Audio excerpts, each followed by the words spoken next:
자리에 앉아주시기 바랍니다. 제14회 국무회의 겸 제4차 비상경제점검회의입니다. 대통령께서 개선언과 함께 모두 말씀을 하시겠습니다. 제14회 국무회의를 시작하겠습니다.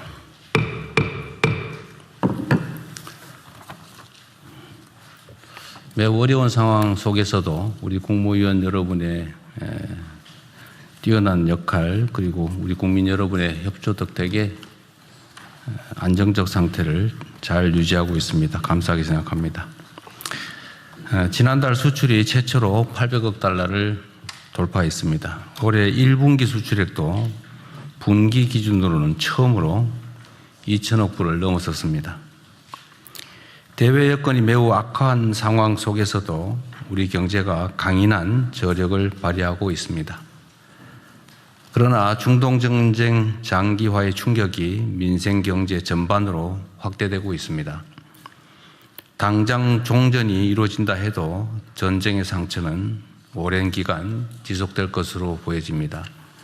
따라서 취약계층의 어려움을 세심하게 살피는 노력과 함께 대외 변수와 지정학적 리스크에 취약한 우리 경제 구조를 근본부터 새롭게 개편하는 경제산업 대전환에도 속도를 내야 되겠습니다.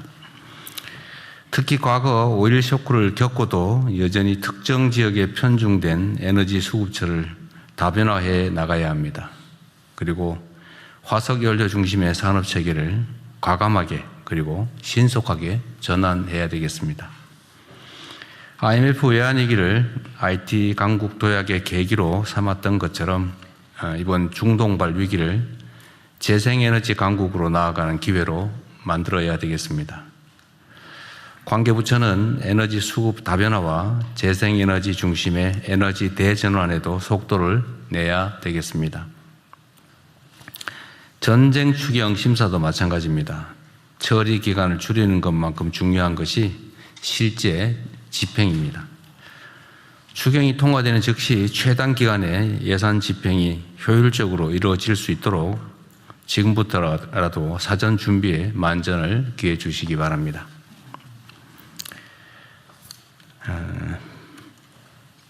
이번 정부 들어서 있을 수 없는 민간인 무인기 사건이 발생했습니다. 그리고 거기에 국정원 직원과 현역 군인이 연루됐다는 사실이 수사 결과 확인됐습니다.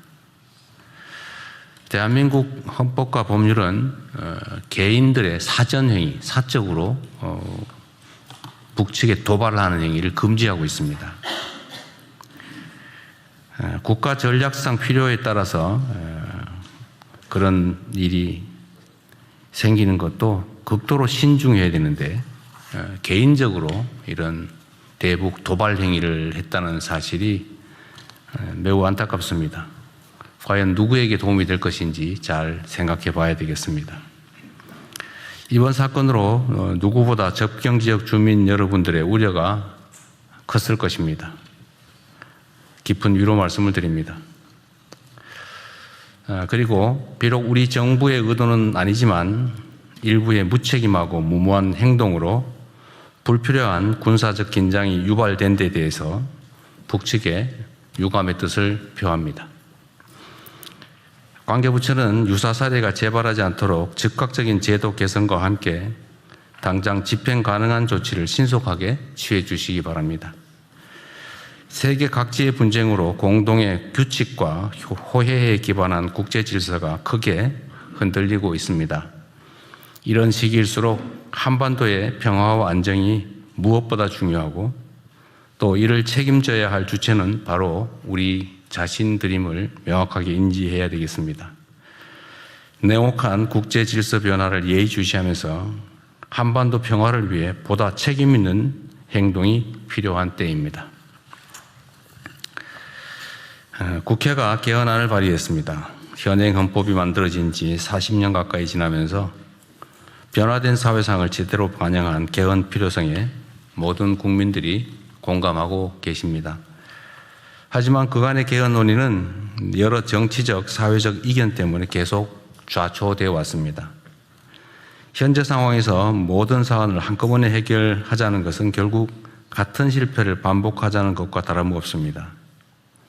그렇기 때문에 이미 국민적 공감대가 충분히 이루어진 구체적 사안들부터 부분적이고 단계적으로 개헌을 추진하는 것이 순리일 것입니다. 이번만큼은 가능한 수준이라도 개헌의 물꼬를 틀 수 있도록 초당적인 협조가 필요합니다. 구체적 내용을 보더라도 5.18 민주화 운동이나 또 부마 항쟁을 헌법 전문에 반영하는 것은 여야 간의 이견이 없고 또 제1야당인 국민의힘조차 그간 수차례 명시적으로 헌법 전문에 반영하자고 주장해 왔습니다. 계엄 요건을 강화하는 헌법 개정에 대해서도 이견이 없을 것입니다.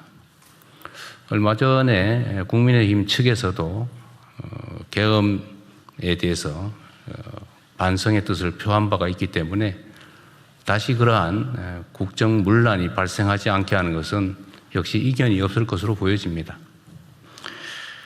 지방자치 강화 부분도 역시 마찬가지로 이견이 없고 특별히 이해관계가 충돌할 가능성이 없습니다. 이렇게 명시적으로 모든 정치 세력들이 동의했던 사안들, 이런 사안들에 대해서는 이번 지방선거에 즈음해서 동시에 개헌을 얼마든지 할 수 있을 것으로 보여집니다. 이해타산을 따지지 말고 또 정략적인 판단보다는 국가의 미래와 국민의 삶이 훨씬 더 중요하기 때문에 가능한 합의가 될 수 있도록 설득하고 또 타협하고 토론하기 바랍니다. 덧붙여서 몇 가지 좀 추가로 말씀을 좀 드리도록 하겠습니다. 다주택자 양도세 특혜에 대해서 시한이 5월 9일로 다가오고 있습니다. 아마 지금까지는 5월 9일까지 허가를 완료하고 계약을 해야 된다라고 알려지고 있기 때문에 4월 중순이 되면 더 이상 매각이 불가능하다. 허가 신청 또 허가 승인 절차까지 시간 때문에 불가능하다. 이렇게 판단하는 것 같습니다. 뭐 그렇게 할 필요가 있을까 싶습니다. 5월 9일이라고 하는 시한은 우리가 지키되 5월 9일까지 허가 신청을 한 경우까지는 허용을 하는 게 어떨까 싶습니다. 필요하다면 해석을 명확하게 하든지 아니면 규정을 개정하는 것도 검토해 봐 주시기 바랍니다. 덧붙여서 이런 민원이 많습니다. 다주택자들의 그 주택에 세입자들이 있는 경우는 그 세입자의 임대기간 만료까지는 무주택자가 매입할 수 있도록 허가해 주도록 되어 있습니다. 우리가 그렇게 규정을 개정하다 보니까 1주택자들도 나 새 놓고 있는 집 팔고 싶은데 왜 우리는 못 팔게 하냐. 뭐 다주택자한테 왜 혜택을 주고 1주택자에게는 왜 혜택을 안 주냐. 뭐 왜 불이익을 주느냐. 이런 반론들이 많습니다. 당초에는 이게 소위 단기간이나마 갭투기를 허용하는 꼴이 돼서 다주택자에게만 그런 기회를 부여했습니다. 왜냐하면 이게 혹여 수요를 자극하지 않을까 해서 그렇게 했던 것인데